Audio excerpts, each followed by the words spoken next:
Our Kosher Curiosities class. We're back again, and we're continuing our topic that we began last week on bugs. Last week we looked at the source of bugs and the severity of consuming bugs, the different types of bugs. Today, Bezrat Hashem, we're going to get a little bit more practical and speak more specifically on the concept of very, very tiny bugs. Again, we're studying from the book of Peninei Halacha in the 23rd section of Kashrut, which is Shratzim, from Eliezer Melamed. So if you have the Sefer, you're feel free to follow along. If not, that's fine. You can just listen to me read it and translate. But there's a lot of very relevant things that we're going to speak about today, and we will conclude Bezrat Hashem next week with this topic. So he begins in the 6th part of the 23rd chapter. Hamachloket bedin shratzim za'irim, the machloket that comes with very small bugs, very tiny bugs. Muskam is agreed. She'en tzarich livdok achar shratzim za'irim. She'ain adam ena yechola lirot. It is agreed that a person does not need to look for bugs, very small bugs, where a man's eye cannot see. Why? Sheken Torah tzivta et ha'adam lefi yecholet reyato hativ'it, because the Torah only commanded a person based on what he is physically able to see. Habaya, the problem is shekashe likboa et godlo shel hasheret she'acharav tzarich lechapes. It is very difficult to establish the size of the bug that we're looking for, what is considered small. Because everyone's seeing abilities differ one to the next. It's dependent on the color of the bug and the background on which the bug is laying on. Someone who has very good sight, if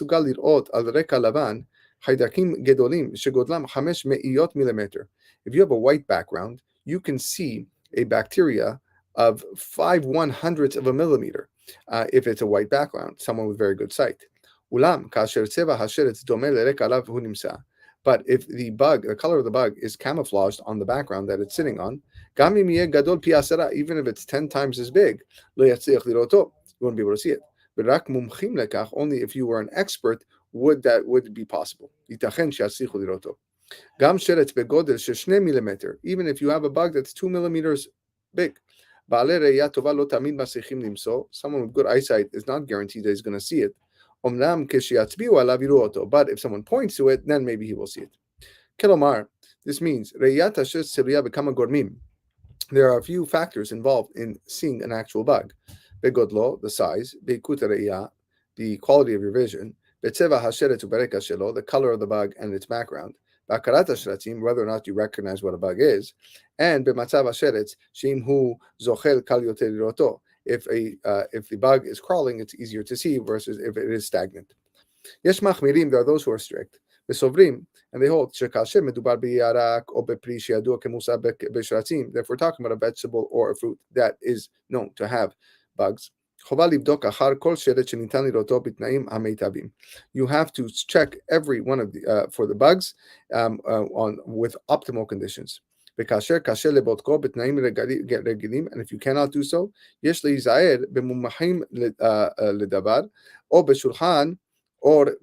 you have to search to a very special instrument or using a table light or similarly. And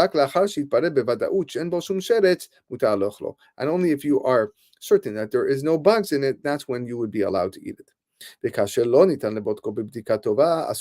And if you're not able to check that well, then you wouldn't be allowed to eat that fruit. Therefore, the strict ones have taught the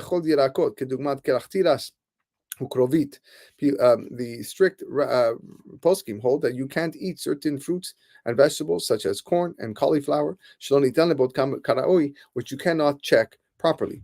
And they wrote many books and volumes that speak about every single type of vegetable, where you can find abundance of bugs, and how to check them properly. Those are the machmirim. Those are the strict ones. Mineged, on the other hand, the opposite side, yesh matirim. We have people that say it's allowed. And they hold that it's all dependent on the actual sight of people. And there's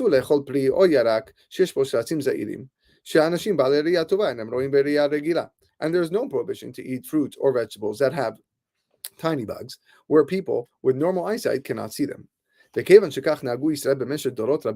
since this is the way that Jews have actually practiced for generations and generations,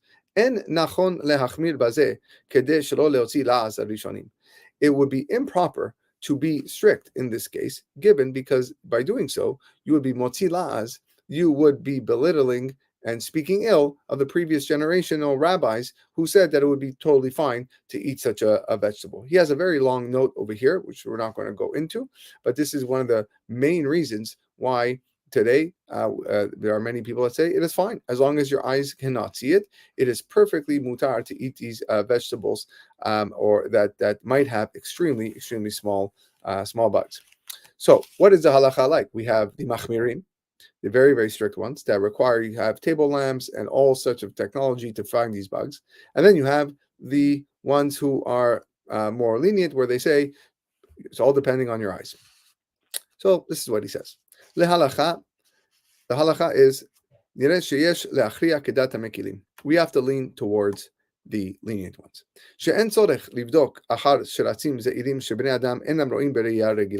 That we do not have to search and inspect for tiny bugs that people cannot see normally. And there are probably 5 reasons for this. For each one individually will help us lean to the lenient side, especially if you combine all these 5 reasons. So this is what he says. The first one, number 1, we're talking about a rabbinical safek here. Now, what does it mean rabbinical? He explains. According to the Torah, as long as you don't taste and feel that taste of the sheretz of the bug,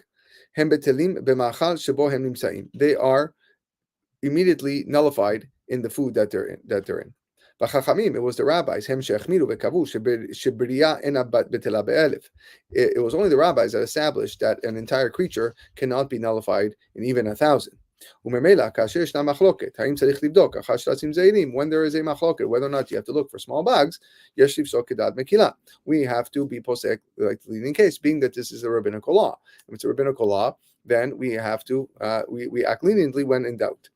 That's number 1. Bet number 2. Even if you want to follow the machmirim, those that are strict, that we have to look for small bugs. Many Rishonim hold. Some say if there is 1,000 times that little bug, then it would be nullified.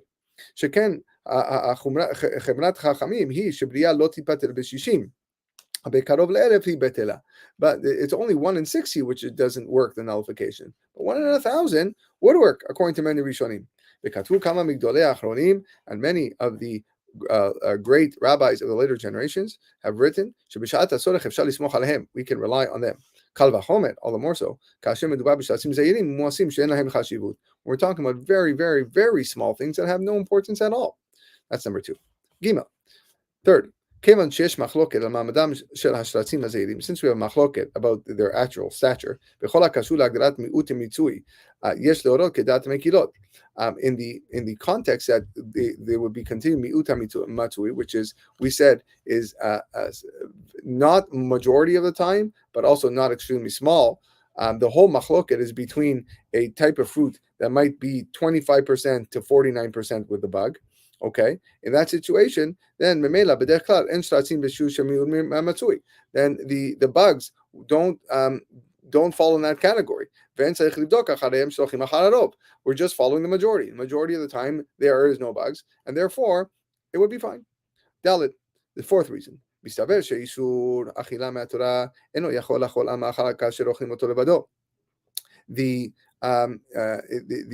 prohibition of any isur achila, anytime you're not allowed to eat something from the Torah, cannot belong or fall on something, on a food, that when you eat it by itself, you can't taste it or feel it when you are chewing.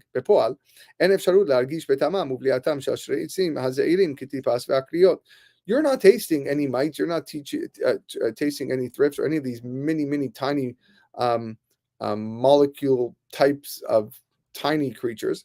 And it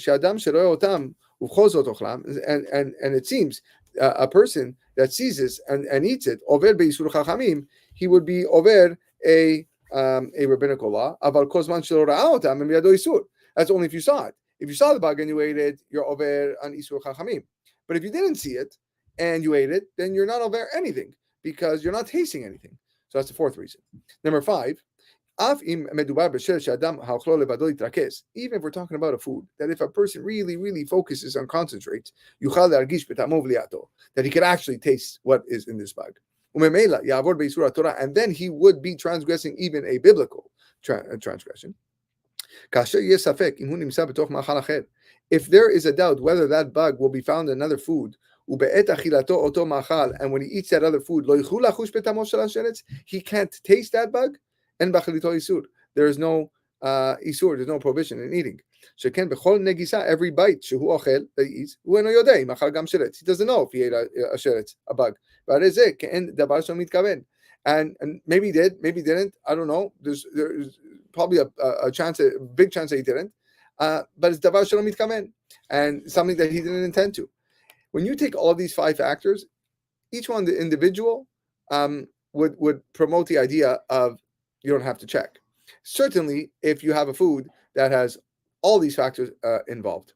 So those are the reasons why the general halacha has gone to mekil, has gone to be more lenient with regards to checking for bugs. Now, he does want to bring and speak about the halacha lema'aseh and the more stricter opinion, and as he's going to explain now. Like we just said, the main halacha is to be lenient. But you should know that even nowadays, there is reason to follow the stricter opinion.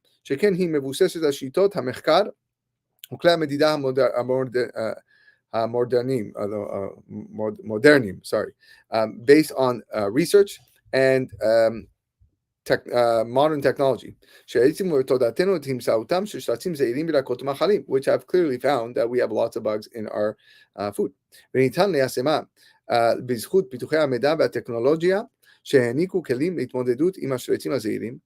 they want to implement a knowledge of technology who gave this the technology is able to give the proper kelim to measure and to find these bugs,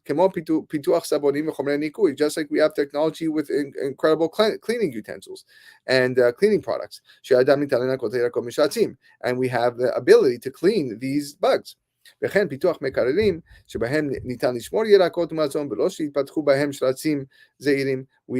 greenhouses and other areas, cooler areas, which prevent bugs from coming in. And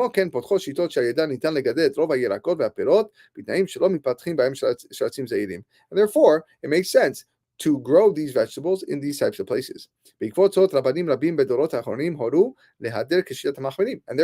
a lot of the rabbis in the recent generation have said, well, we have to be machmir. Now that we have the advances in technology to search for the bugs, the advanced technology to grow them in places where there be limited bugs, then we should be machmir. And even proper to say,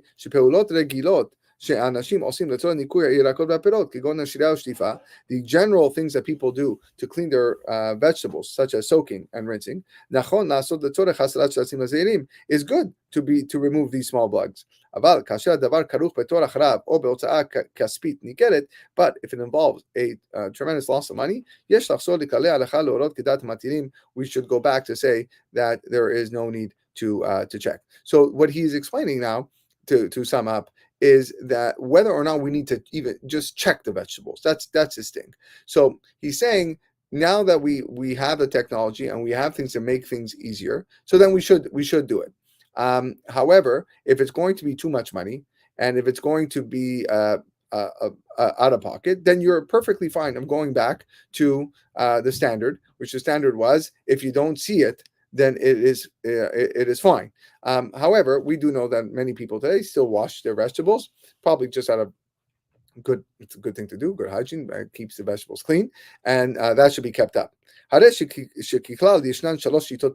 what do we end up? We end up with 3 different opinions in the halacha. Aleph, the first one, kasher, kefir ikar halacha. These vegetables, these small bugs, tiny little miniature bugs, kosher in your vegetables and your fruit.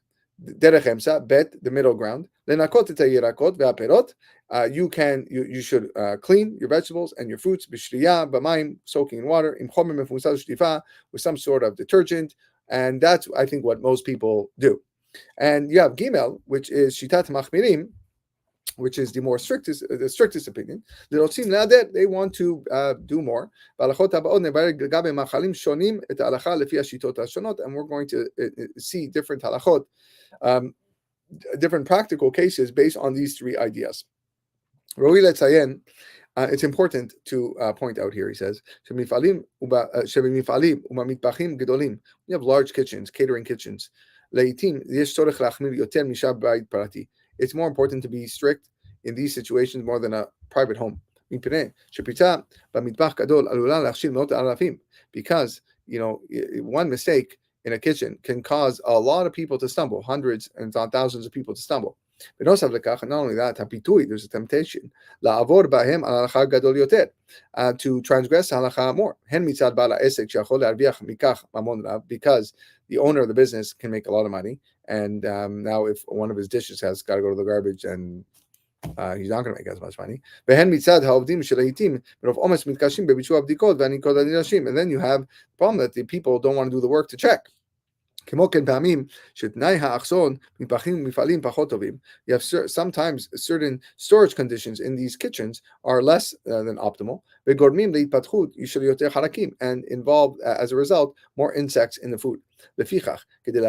In order to ensure that the halacha is being kept, we force caterers and maybe restaurants or people that are serving large groups to be more machmir. And as a result, they have a higher level of kashrut, which is their kashrut of mehadrin. Okay, and that's generally what we find often in the catering businesses, in the restaurants, where we make sure that the bugs are not there, and we have to clean the vegetables properly to make sure that the bugs are not there. Notice that he does say, again, let me just remind everybody, because I think a lot of people want to listen to this, that lefi halacha, you don't have to clean the very, very tiny bugs that you cannot see. You do not need a lamp. You don't need a fancy thing that you buy in a Judaica store. That's only if you want to be machmir. According to halacha, you don't even need to check it. It is kosher to be eaten.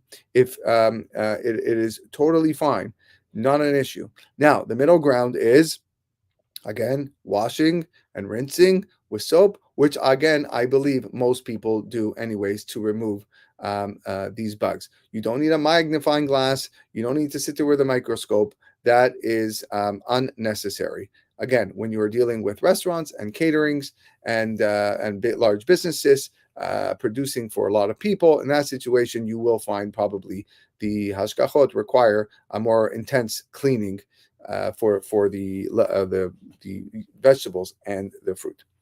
Now, so the first thing he's going to say, and this is he has quite a few examples in this chapter of different foods and how to clean it. We're only going to focus on one of them. We're only going to do one today, and then we'll do the rest next time, which is yerakot alim, leafy vegetables. He's going to first speak about shitat hamachmirim, the shita of those who are strict. Habaya yerakot alim, kedumat chasa, kruv. The problem with leafy vegetables such as lettuce, cabbage, parsley, he says petrolizia, shamir, kuspera, cilantro, artichoke, asparagus, nana, and all these things. When they are growing, they are attracting lots of bugs. You have thrips and other types of very, very small insects. However, even these shratzim that are accustomed to at times even reproduce, they're easily, they can be seen, and they are usually fall off with a good rinse. But the very, very, very tiny ones, these very, very small ones, they camouflage with the leaves and they can't be seen. Even soaking in water with vinegar or soap, and rinsing. That does take out quite a few bugs. Does not remove these very, very tiny ones. And we actually find this in practice. According to the shita, the opinion of the machmirim, of the strict ones, you cannot eat these vegetables unless you have someone who is God-fearing, who knows how to check properly. He will check every single leaf against the sun, or a table lamp, and remove every single tiny little one. Since this is very difficult to do,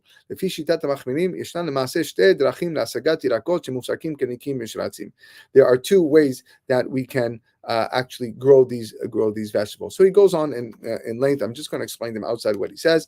Number one, which he says is the practice in Gush Katif, which is very well known for their leafy vegetables, is they grow in warmer climate, but they spray them down with insecticides to remove any types of bugs. But however, this is very pricey. He goes, and you can see this in the cost, and that's how they grow it. The second way that he says is done often outside of Israel is a more colder climate. The reason why they don't do this in Israel is because the colder climate is in the winter and nothing's really growing. But outside of Israel, such as here in Canada, they will grow things in a less warm climate, which is less prone to have bugs reproduce. And when it's well protected in such a greenhouse, there is less chances for bugs. So now, what is the halacha with regards to leafy vegetables? And with this, we will conclude today's shiur. It says, "Lefi ikar halacha, efshar leistapek b'shtifa tova shel yerakot ha'alim b'mayim." According to the halacha, it is perfectly suffice to just soak the vegetables in water, ulitbonen bahem b'mamat ragil, and just pay attention, normal paying attention to your lettuce. V'im bahem sheretz, and if you see a bug, remove it. Ulam. That's halacha, ikar halacha. That's what you need to do with your lettuce. Soak in water and look for bugs. If you don't see bugs, great. If you see a bug, remove it. Your lettuce is still kosher. Ulam kefi shelamadnu. However, like we said, nachon lalechet bederech ha'emtza. It is best to go in the middle way. Ulbatzea pe'ula shemiuda beyesh shratzim al ha'alim, and say that there is probably some more bugs on those leaves. And you remove it. לשם כך יש להשרות ירקות למשך כ4 דקות במים עם חומר ממוסס כמלח או כחומץ ושיטפם במים זורמים. So therefore, you should soak your vegetables about 4 minutes in water with some lytic substance such as salt or vinegar, and then wash them with warm water. כדי שבמידה ויש רצים על העלים, שירתם במים מחומר מוסס תרופף את הדבק שמחזק הרצתם בעלים. That will remove what is allowing them to cling to the leaves. ושטיפתם במים, and when you rinse with water, תסיר שניצלים מהעלים. That's when it will allow them to fall off. פעמים רבות פעולה זו מסירת כל השרצים הזעירים, או ממעטת אותם לשיעור של פחות ממיעוט מצוי. Now, what ends up happening, even going through this with your vinegar, your water with vinegar, or your soap or whatnot, will remove even most of the tiny, tiny, tiny little ones, which will get below the mi'ut hamatzui, which is below the 25% mark. And then even the very strict ones, this will be fine. With regards to removal of the bugs, best to have the leaves soak in water with soap, which seems to be more successful in taking out the bugs than a vinegar or salt water. But some people hold soap isn't healthy. Who wants to taste their soap in their vegetables? That's not really so good. There is some natural things that you can buy. He calls it here citrili. I'm not sure what that is, but I guess something in Israel, unless I'm pronouncing that wrong, where it is like soap but is more healthy. That when you are soaking the the leaves and when you're rinsing them, you have to make sure that the water is touching all the nooks and crannies of the vegetable. That's why. But when you have lettuce, kruv, cabbage, the artichokes, you have to remove the leaves. You can't soak the whole head of the lettuce in the water, but remove the leaves. So the water can go in. Because when they come to us, when we see them in the supermarket, the head of lettuce and the cabbage are together. But actually, when they start growing in the field, they're actually open. The bugs can go and dwell inside. And when you want to cut the lettuce into salad, it is better first to cut them into the pieces that you want for your salad, and then you soak them. I get that question. What's better? Wash the lettuce when it's whole, leaves, or wash them when it's cut up, like you want to have your Caesar salad? It's better to cut it up first and then wash them and soak them. The more you cut up, you know for sure that there's a better chance that the water is reaching those places. Sometimes when you have bad quality leafy vegetables, you find you can actually see those bugs very clearly. You have to clean them and wash them over and over again until they are clean. And sometimes you actually need to do that, where you have to wash lettuce and some of these vegetables multiple times in order to get it clean of bugs. So just to recap again for those that were following along, today we spoke about the tiny miniature bugs that you cannot see with your eye. According to halacha, you are allowed to eat those vegetables even without checking. It is perfectly kosher to do so. Anybody that tells you differently is incorrect. However, the general rule is that we follow a little bit more strict, which means that we wash our vegetables. We wash our vegetables with